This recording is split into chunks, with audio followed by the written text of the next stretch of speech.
पटाखा चोर एक दिलचस्प कहानी है जो एक छोटे से गांव में घटित होती है। इस कहानी का मुख्य पात्र है नन्हा चांद, जो एक चंचल और नटखट बच्चा है। उसकी उम्र लगभग 10 साल है और वह हमेशा कुछ नया करने की कोशिश में रहता है। गांव में दिवाली का त्योहार नजदीक आ रहा था। हर साल की तरह लोग अपने अपने घरों में साफ सफाई करने, रंगोली बनाने और मिठाइयां बनाने में जुट गए थे। नन्हा चांद भी इस उत्सव के लिए बहुत उत्साहित था। उसके दोस्तों ने बताया था कि इस साल बाजार में नए प्रकार के पटाखे आए हैं जो पहले कभी नहीं देखे गए। चांद का दिल भी पटाखों के रंग बिरंगे पैकेट्स को देखने के लिए मचल रहा था, लेकिन उसकी मां ने उसे समझाया कि पटाखे खरीदने के लिए पैसे चाहिए होते हैं और उनकी आर्थिक स्थिति कुछ अच्छी नहीं थी। चांद ने तय किया कि वह कुछ ऐसा करेगा जिससे वह पटाखे खरीद सके। चांद ने अपनी योजना पर काम करना शुरू किया। वह सोचने लगा कि गांव के अन्य बच्चों की तरह वह भी अपनी छोटी छोटी चीजें बेचकर पैसे कमा सकता है। उसने तय किया कि वह कुछ पुरानी किताबें और खिलौने बेचेगा। गांव के मेले में एक दिन चांद ने अपनी चीजें बेचने का फैसला किया। उसने अपने दोस्तों से भी मदद मांगी। सभी बच्चे उसकी मदद के लिए तैयार हो गए। उन्होंने मिलकर एक छोटी सी दुकान लगाई और अपनी चीजें बेचनी शुरू की। कुछ ही घंटों में चांद और उसके दोस्तों ने अच्छा खासा पैसा इकट्ठा कर लिया। चांद की आंखों में खुशी थी, क्योंकि उसे अब पता था कि वह अपने सपने को पूरा कर सकता है। वह उत्साहित होकर बाजार की ओर बढ़ा। बाजार में पटाखों की दुकानें सजी हुई थीं। वहां चांद ने कई प्रकार के पटाखे देखे, फुलझड़ियां, अनार और बम। उसकी नजर एक बड़े पैकेट पर पड़ी जिसमें कई प्रकार के पटाखे थे।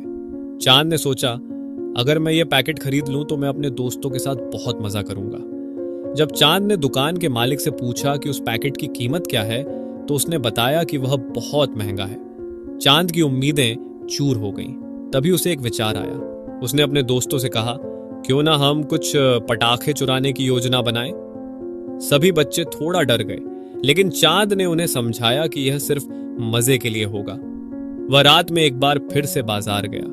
उसने ध्यान से देखा कि दुकान में कोई नहीं है। उसने चुपके से कुछ फुलझड़ियां और एक अनार उठाया और वहां से भाग निकला।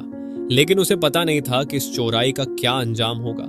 जब चांद ने अपने दोस्तों के साथ मिलकर पटाखे जलाए तो शुरुआत में सब मजे कर रहे थे, लेकिन जल्द ही गांव के लोगों ने चांद को पकड़ लिया। उन्होंने उसे समझाया कि चुराना गलत है और उसे अपने किए पर पछतावा हुआ। गांव के बुजुर्गों ने चांद को डांटा और उसे सजा दी। चांद को समझ में आ गया कि उसके कृत्य ने केवल उसे ही नहीं बल्कि उसके दोस्तों को भी मुश्किल में डाल दिया। चांद ने तय किया कि वह अपने किए का प्रायश्चित करेगा। उसने गांव में एक छोटी सी सभा बुलाई और सबको अपनी गलती के बारे में बताया। गांव के लोगों ने उसे माफ कर दिया और उसे एक नई शुरुआत का मौका दिया। चांद ने अपनी मां से पैसे मांगकर दुकान से पटाखे खरीदे और सभी बच्चों के साथ मिलकर दिवाली मनाई। इस बार उसे समझ में आया कि मेहनत करके हासिल किया गया हर चीज कीमती होता है। पटाखा चोर की यह कहानी हमें यह सिखाती है कि गलत रास्ते पर चलना हमेशा नुकसानदेह होता है। सच्ची खुशी मेहनत और ईमानदारी में है। चांद ने अपनी गलती से सीख ली और अब वह केवल अपने दोस्तों के लिए नहीं बल्कि अपने गांव के लिए भी एक अच्छा बच्चा बन गया। इस कहानी के माध्यम से हम यह समझ सकते हैं कि जीवन में हर कदम पर हमें ईमानदारी का रास्ता अपनाना चाहिए।